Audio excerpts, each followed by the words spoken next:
Welcome to the Galactic Mind Weather Report. So I'm coming to you today at the beginning of a new wave spell. It's a new 13-day cycle known as the White Wind Wave Spell. It also goes under the archetype of the Priestess. And so we've just finished off 13 days of the Red Moon, which finished yesterday, which was all about really allowing ourselves to let go of the need for control, but rather to kind of purify ourselves and allow ourselves to flow more with life. You know, and it was about becoming more sensitive to our environment, more sensitive to our own inner needs and others' needs. And that red moon can be quite intense at times. It's almost like a purging often, because a lot of those control mechanisms that we have, this incessant need to control everything as humans, you know, stems from insecurities and different woundings and things from our childhood and our upbringings.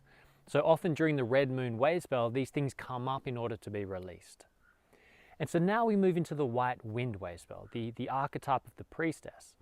And it's known as the priestess because it's all about evolving our capacity to open up and listen, to open up to receive the communication from our higher selves, from within ourselves, you know, and to be able to learn how to communicate that.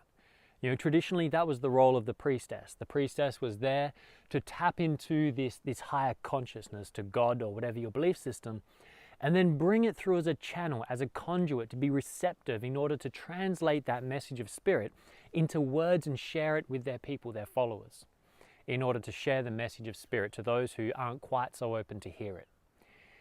And so during these 13 days of the white wind that we're beginning today, we're going to really have an opportunity to look at how are we communicating. How are you communicating with your loved ones? How are you communicating with yourself? How are you communicating with your workmates, your colleagues, your friends and family, your local community? How are you communicating with your authorities around? You know, it's really looking at this concept of how are we interacting with each other. And the key to this, with this communication, is that it all begins with listening. Because if we want to communicate something, if you want to share something, then first you have to listen. Listen to what the other person is bringing to you. Listen to what mindset is the person you're trying to communicate with in. You know, to listen to yourself with this. You know, if something arises within you and you're having a conversation with somebody and you suddenly are very passionately wanting to explain something to them, and it might be confrontational. And as this thing is rising up, we have essentially kind of two ways of communicating. We can communicate through reaction and we can communicate through response. And there is a subtle yet massively important difference in those two things. Because if you communicate in reaction, so you're having a conversation and something triggers in you with what they've said, and you've become very passionate and fiery about whatever it is, and it's rising up in you, something you feel strongly about that you want to communicate to this person. You want them to understand it, to get it. First of all, it's remembering that they probably feel the same way. They probably have a different perspective that they want you to get. And if we just get very self-absorbed and we don't listen to the other, then what happens is we begin to reactively communicate. We begin to react from our insecurities, our own fears, our own anger, our own emotions. And so say you've got this passionate thing coming up that's just been triggered by this other person. Now, first you want to actually stop before you go purging all that out onto the other person and actually take a moment to listen to your own being. Listen to what is this passion and this fire that's rising up in you that wants to be expressed. And listen, and you want to listen to, first of all, where is it stemming from? What is it that in this that you want to share? What is it you want to achieve from sharing this with the other person? What are you hoping to gain from this?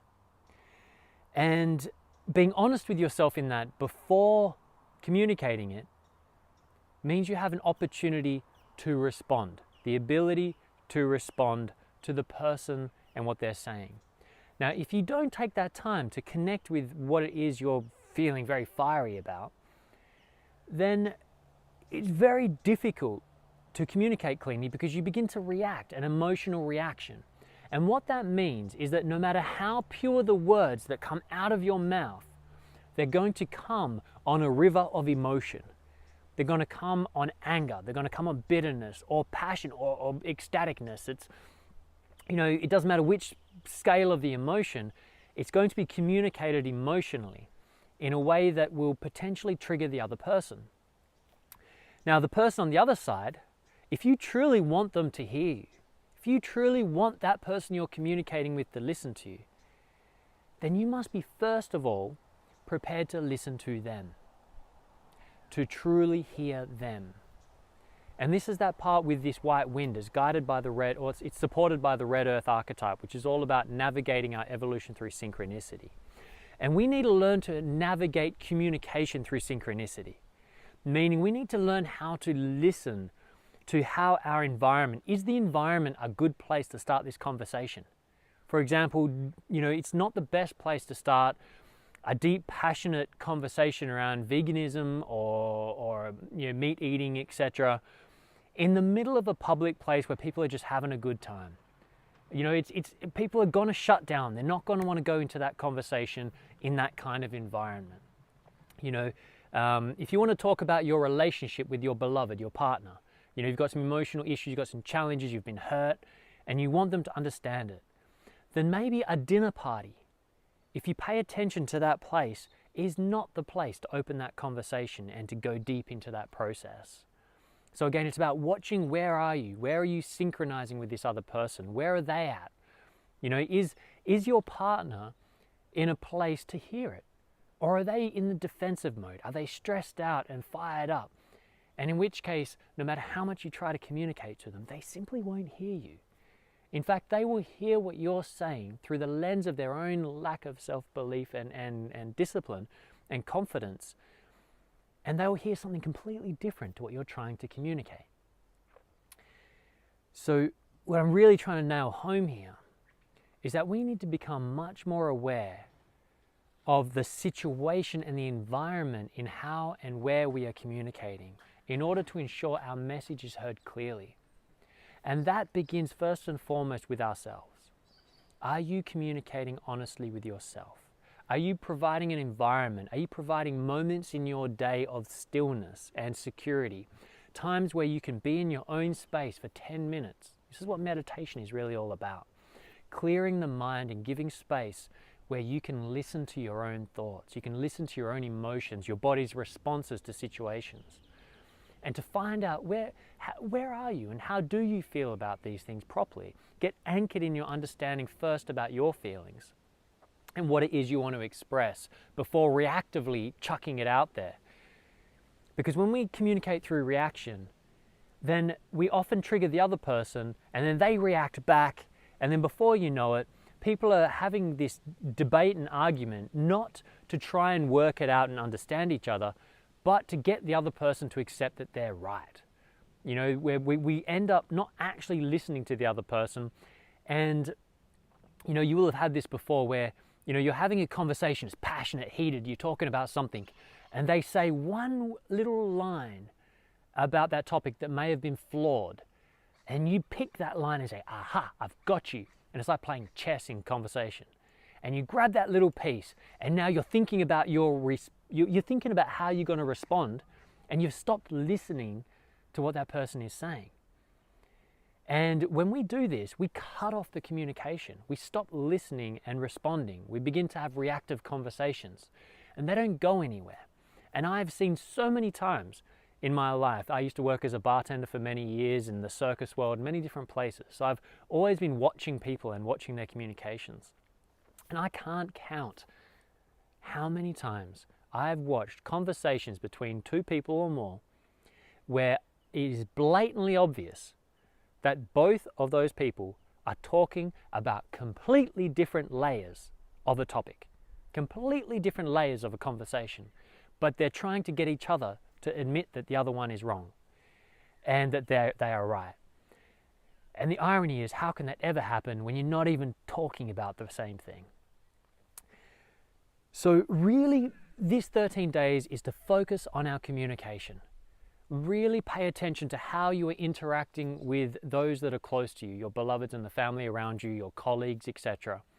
And really question yourself and be honest with yourself. Are you listening to them? Because do not expect anyone to listen to you if you're not prepared first to listen to where they're coming from.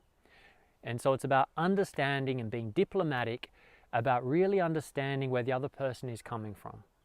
Because when you understand that, then you can respond much more efficiently and in a way that they will be able to hear and understand, because you're showing them that you understand them. And when people feel recognized, seen and understood, they're much more ready to actually listen in return and do the same for you. So again, just focusing on our communication for this 13 days, really paying attention to synchronicity. Pay attention to what is turning up in your life. Pay attention to what is working in your life. Pay attention to those people that make you feel more full and make you feel more inspired.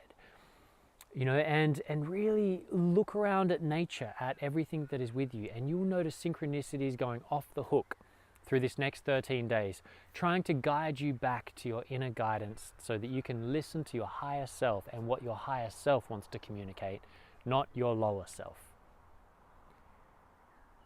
And so enjoy this Wavespell.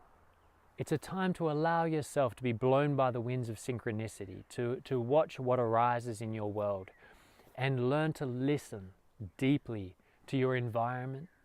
Take time out so that you have opportunities to listen to yourself, get to know yourself, and then make sure you give space and time to get to know those you are communicating with. And if we can learn to be diplomatic in the way that we actually acknowledge each other, to make an effort to understand those people that have a very different opinion to us, especially if we're talking about things where there's a lot of judgment, like meat eating and vegetarianism and veganism, for example. There's a lot of times we try to convince someone that, for example, veganism is the right way, but it comes across with an attack. It's the right way, what you're doing is wrong, it's horrible, it's abusive, you're abusing animals, and already you can feel that energy. Do you think they're going to want to listen? How often do you think that conversation is going to be successful in convincing that person to stop eating meat?